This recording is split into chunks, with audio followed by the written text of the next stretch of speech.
학령 인구 감소 추세에도 도심 학교는 해마다 학생들이 쏠리는 과밀학급 현상이 빚어지고 있습니다.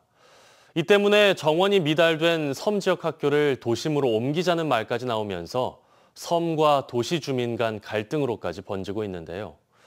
최근 정부가 소규모 학교를 세우는 절차를 대폭 간소화했는데 과밀학급을 해소할 대안이 될지 관심이 집중되고 있습니다. 최황지 기자입니다. 인구가 지속적으로 유입되고 있는 여수의 웅천지구. 초등학교는 3곳이지만 중학교는 웅천중이 유일합니다. 진학을 원하는 학생이 많다 보니 웅천중은 포화 상태입니다. 올해 한 학급당 학생 수는 28.5명, 교육부의 과밀학급 기준을 넘었습니다. 소수 인원보다 다수일 때 선생님들 입장에서도 업무에 대한 조금 과중이 됐을 때 피로도도 있을 것이고 아이들끼리에도 문제가 많이.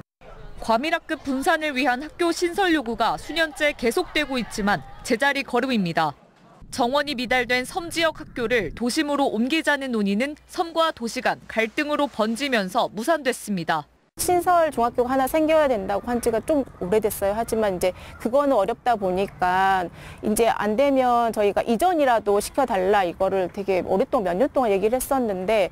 타 지역에서도 신도심 학교 신설에 대한 요구가 이어지고 있습니다. 전남에선 순천 신대지구, 목포 오감지구, 장성 첨단 3지구 등이 대규모 택지 개발로 인한 학교 수 부족으로 학교 신설에 대한 요구가 나옵니다.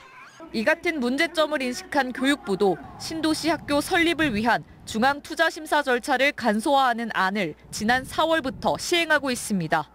지역 간 갈등을 유발할 수 있는 학교 이설이 아닌 신설이 대안으로 떠오르는 이유입니다.